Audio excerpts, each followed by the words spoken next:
Practice பண்ணி வச்சீங்க.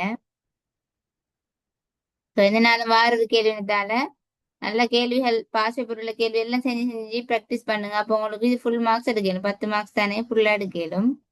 பாப்போம் இது சரியா. 2 கேள்வி செஞ்சுக்கிறீங்க. மோஸ்ட்லி அப்படித்தான் ட்ரை பண்ணிக்கிறீங்க எல்லாரும். உங்களோட விட சரியான பார்த்துக்கொள்ளுங்க. சரி, நான் எக்ஸ்பிளைன் பண்றேன். இது ஒரு கஷ்டம் இல்லை, நல்லா கொஞ்சம் அவதானிங்க. அப்ப நீங்க அடுத்த கணக்கு நல்லா செய்வீங்க. முதலாவது பார்த்தேன்னு சொன்னா வேற இந்த கேள்வி செய்யற நேரம் வந்து வேற ரஃப் ஷீட் வாங்கி எடுக்க தானே. உங்களுக்கு ரஃப் ஷீட் ஒன்று எடுத்துங்க. நீங்க இவ்விடத்துல எழுதி போக வேணாம். ரஃப் ஷீட் ஒன்று வாங்கி அதுல கொஞ்சம் செஞ்சு பார்த்துட்டு போங்க சரியா. அப்ப எஞ்சினதெல்லாம் போடணுமே. அப்ப அந்த நேரத்துக்கு இவ்விடத்துல செய்யாம முதல்ல ரஃப் ஷீட் ஒன்று எடுத்து அதுல எழுதிட்டு போங்க. நான் இவ்விடத்துல எழுதி வேணாப்படுத்துறேன். பட் நீங்க எக்ஸாமுக்கு போய் இவ்விடத்துல இப்படி எழுதப்படாது. இங்கிட்ட எல்லாம் நீங்க விடைய மட்டும்தான் இங்க எழுதணும். இப்ப இங்கிட்ட எல்லாம் இப்படி எழுதி வைக்க வேணாம். அப்ப நீங்க வந்து பேப்பர் தருவாங்கண்ணே செஞ்சு பாக்குறது பார்ட் 1. ஸோ அந்த பேப்பர்ல நீங்க ஃபர்ஸ்ட் இந்த கணக்கு நான் சொல்ற மாதிரி செஞ்சுட்டு போகணும். அப்புறம் விடையை பார்த்து பாரு உங்களுக்கு பிக்க எழுதிக்கணும். என்ன ஒரே அடிக்கு எழுத போன பிழை ஆகும். திரும்ப சின்ன சின்ன இடம் தான் தந்திக்கிறாங்க. ஸோ அப்ப ரஃப் ஷீட்ல நீங்க என்ன செய்யணும் சொன்னா முதல்ல அது ஒரு கேள்வியை வாசிச்சு தந்த தரவெல்லாம் மார்க் பண்ணுங்க. எப்பயுமே மெட்ஸ்ல வந்து ஒரு கேள்வி செய்யற நேரம் தரவுகள் வந்து முக்கியம் சரிதானே. வேர்ட் இந்த வேர்ட்ல தந்திக்கிறாங்க. இந்த வேர்டா தந்திக்கிறது என்ன தரவு தந்தாலும் அவங்க தந்திக்கிற தரவுகளை மிஸ் பண்ணினா வந்து எங்களுக்கு கேள்வி செய்ய இயலாது. தந்திக்கிற விஷயம் எல்லாம் யூஸ் ஆத்தானிக்கும். அதனால தந்த தரவு எல்லாம் நீங்க பயன்படுத்தி தான் அந்த கேள்விக்கு விட எடுக்கக்கூடியதா இருக்கும். அப்ப அதனால அதெல்லாம் மார்க் பண்ணுங்க. தந்த விஷயம் எல்லாம் ஷோர்ட்டா மார்க் பண்ணி தான் போகணும். அப்பதான் உங்களுக்கு விட எடுக்க இயலுமா இருக்கும். இதே சும்மா நீங்க வாசி பார்த்துட்டு அடுத்ததுக்கு விட எடுக்க இயலாது.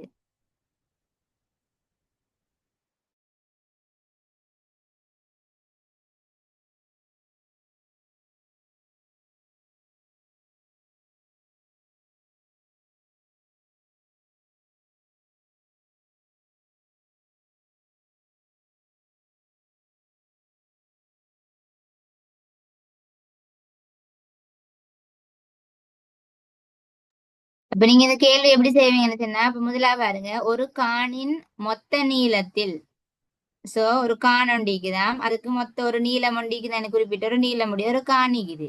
அப்ப அந்த ஃபுல் நீளத்துல அதான் மொத்த நீளம்னா அந்த முழு எவ்வளவு நீளம் அந்த கான் அப்படின்னு சொல்றது. அந்த மொத்த நீளத்துல 15/7 முதலாம் நாளில் வெட்டப்பட்ட அதே வேளை எஞ்சிய நீளத்தில் நாளில் ஒன்றானது 2ஆம் நாளில் வெட்டப்பட்டது.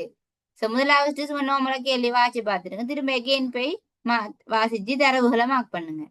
சோ முதலாவது பாருங்க. ஒரு காண்ட மொத்த நீளத்துல 15/7 முதலாம் நாள் வெட்டப்பட்டுகிறான். அதான் முதலாவது சொல்றாங்க. அப்ப கான் வெட்டப்படுது. அதுல சும்மா இப்படி ஒரு இது இப்ப இந்த கணக்கை விடுங்க. நான் உங்களுக்கு லேசா வராமப்படுத்துறேன்னு சொன்னா 15/7னா ஒரு 4/3 எடுக்கிறேனே. ரைட். ஸோ விளங்குறது நான் எக்ஸ்பிளைன் பண்றேன். ரைட். இப்போ முதலாவது சும்மா நீங்க அப்படியெல்லாம் கேள்வி செய்யற இல்லை. உங்களுக்கு அந்த கேள்வி என்னன்னு விளங்கணும்ன்றதுக்கான அப்படி ஃபர்ஸ்ட் விளம்பப்படுத்துறேன். அப்புறம் நீங்க எப்படி கேள்வி செய்யணும்ன்றது விளம்பப்படுத்துறேன் சரியா. ஸோ முதலாவது ஒரு காணொண்டிக்கு மொத்த நீளத்துல 4/3 வந்து முதலாவது நாள் வெட்டப்படுதுண்டு. அட கருத்து என்னன்னு சொன்னா இப்ப இந்த கான் இவ்வளவு நீளம் எடுங்களே. இப்ப நான் வரைஞ்சிக்கிற நீட்ட கோடு தான் காணுன்னு எடுத்தீங்கல்ல. அந்த காணை வந்து 4 பகுதியா பிரிக்கணும். அந்த ஒவ்வொரு பகுதியுமே நீளத்தை சமனாய்க்கணும். நீளத்துல வித்தியாசமாக பிரிக்க இயலாது சரியா. இப்ப இந்த 4ஆ பிரிச்சுக்கிறேன். இந்த காண நான் ஒரு துண்டு 2 3 4 அந்த நீளத்தை 4 பங்கா பிரிச்சுக்கிறேன். சோ ஒவ்வொரு பங்குமே நீளம் சமனாக இருக்கணும். இப்ப நீங்க இந்த துண்டை விட இந்த துண்டு நீளம் கூடினதாகவோ அல்லது குறைந்ததாகவோ இருக்க முடியாது. ரைட். இருக்கே இயலாது அப்படி.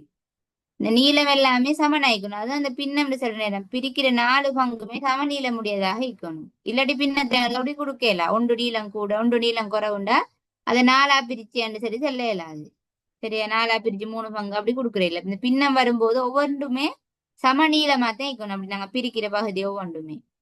சோ உங்களுக்கு விளங்குறதுக்காக தான் இப்படி எக்ஸ்பிளைன் பண்றேன். இப்படி நீங்க கணக்கு செய்யற இல்ல சரியா. நான் கணக்கு எப்படி செய்யணும்னு சொல்லி காட்டுறேன். இது உங்களுக்கு இந்த கேள்வி கொஞ்சம் விளங்கணும் தானே. என்ன நடக்குதுன்னு விளங்கினா உங்களுக்கு ஈஸியா அடுத்த மெத்தட்ல செஞ்சுட்டு போய்த்துறேன். சோ அதுக்குதான் நான் சின்ன பின்னம் ஒன்று எடுத்துக்கிறேன். இந்த பெருமானத்தை எடுக்காம பிரிச்சு காட்டுறதுனால தானே இருக்காக. அதுக்கு 15 எடுத்து நீங்க 15ஆ பிரிச்சு செய்ய வேண்டிய அவசியம் ஒன்றும் இல்லை. அப்படி செய்யறே இல்லை சரியா. சோ எகைன் நான் சொல்றேன். இது உங்களுக்கு இந்த கணக்கு விளங்கணும்ன்றதுக்காக தான் நான் இது கொஞ்சம் என்ன நடக்குதுன்றதை விளம்படுத்துறேன். சோ ஒரு காணின் மொத்த நீளத்தில் 4/3 முதலாம் நாளில் வெட்டப்பட்டதுன்னு எடுப்போம். அப்படின்னா என்ன. இப்ப இந்த காண்ட நீளத்துல சரி சமனாக 4 பகுதி பிரிக்கப்பட்டிருக்குது. அதான் இந்த பகுதி 4 தானே. அப்படின்னா 4 பங்கா பிரிக்கப்பட்டிருக்குது. அதுல 3 பங்கு தான் முதலாம் நாள் வெட்டப்பட்டு. So, அதுல 3 பங்கு எவ்வளோ? 1 2 3. அப்ப இந்த பகுதி மட்டும் எஞ்சிக்கிற ஒரு பகுதி, ஏதோ ஒரு பகுதி எஞ்சிக்குது. இந்த 3 பகுதி என்ன வெட்டி முடிஞ்சு. இந்த 3 பங்கு இது ஒரு பங்கு மிச்சம். அவ்வளவுதான். நாலா பிரிச்சத்துல இந்த 3 பங்கை வெட்டி முடிச்சிட்டாங்க. 1 2 3. ஒரே ஒரு பங்கு அப்ப எஞ்சிக்குது. பின்னத்துல சொல்றேன் 4ல் 1 தான் அப்ப எஞ்சிக்குது. பார்த்தா குழந்தை தானே. பின்னத்துல செல்லும் போது இந்த 4 பங்குல ஒரு பங்கு எஞ்சிக்குது. சோ 4ல் 1 எஞ்சிக்குது. இன்னும் வெட்டுறதுக்கு இருக்குது. ஏற்கனவே வெட்டப்பட்டது 4ல் 3. சரிதானே. அதான் இப்ப நீங்க கேள்வியா நீங்க இப்படி வரைஞ்சு வரைஞ்சு செய்யலாம். இப்ப 15ஆ பிரிச்சு 7 வெட்டப்பட்ட கோடு போட்டு 15ஆ பிரிக்க போறீங்களா? நீங்க அப்படி செய்யலாம். அப்ப 100ஆ பிரிச்சுன்னு சொன்னா 100 முறை பிரிக்கலுமா? அதெல்லாம் மேலாது. அப்ப அதனால அப்படி செய்யறது இல்ல. சரியா?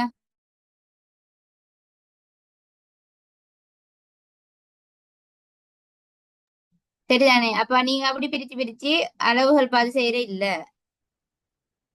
எப்படி செய்யணும்னு சொன்னால் நான் இப்ப அடுத்து நான் படுத்து இப்ப உங்களுக்கு கொஞ்சம் விளையாட்டு என்ன இது விஷயம்னு சொல்லி பின்னம் மொத்த நீளத்துலன்னு சொன்னா காண்ட ஃபுல் நீளம். இன்னொன்று சொல்லித்தாரேன் என்னன்னு சொன்னா ஃபுல் நீளம் சொன்னா என்ன? இப்ப இந்த கான் வந்து எத்தனை பகுதியா பிரிக்கப்பட்டிருக்குது?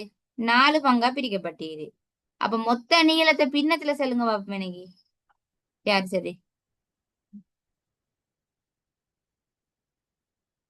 இந்த கான் வந்து இப்ப இதை விடுங்க. கணக்குல சந்தத்தை விட்டுட்டு நான் சொல்றேன் ஒரு ஃபுல் நீளம் கான்ல முழு நீளத்துல நாலா பிரிச்சு 3 பங்கத்தான் வெட்டி முடிச்சுக்கிறாங்க அப்படின்னு சந்தேன்னு சொன்னால் அப்ப என்ன செஞ்சுக்கிறாங்க? கானை வந்து 4 பங்கா பிரிச்சுக்குது. பிரிச்சு போட்டு சமநிலை முடிய 4 பங்கா பிரிச்சுட்டு அதுல 3 பங்கத்தான் வெட்டி முடிச்சிட்டு இன்னும் ஒரு பங்கு எஞ்சிக்குது. அப்படின்டா பின்னத்துல சொல்றேன்னா 4ல் 1 எஞ்சிக்குது. ஏன்னா 4ஆத்தனை வெட்டின சமபகுதி. அதனாலதான் 4ல் 1ன்னு சொல்றோம். என்ன வெட்டினது 4 சமபகுதியா பிரிச்ச 4 அந்த 4க்குள்ள 1 மிஞ்சிக்குது ஒரு பகுதி. 4ல் 3 பங்கு வெட்டி முடிஞ்சு. சோ வெட்டி முடிக்கப்பட்ட 4ல் 3 சொன்னா வெட்டுறதுக்கு எஞ்சிக்கிறது 4ல் 1.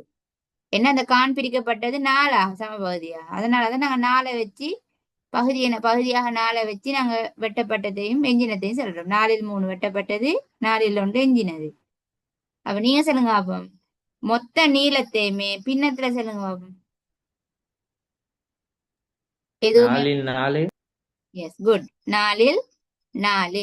அப்ப 5ல் 5 செல்லலாதா? இப்ப இது வந்து முழு பின்னம் அப்படித்தானே. வெட்டப்படும் போது இது என்னத்துக்கு சமன்? 4ல் 4 வந்து 1க்கு சமன். அப்படித்தானே. 4 4 4 4 சுருக்கலாம். 1ன் கீழ் 1 வரும். 1 1ஆல வகுத்தால் 1 விட. அதனால நீங்க பாத்திருப்பீங்க முழு பின்னம் 1 1 எடுப்பாங்க. எப்பயுமே முழு பின்னத்தை நாங்க ஃபர்ஸ்ட்டுக்கு எதுவுமே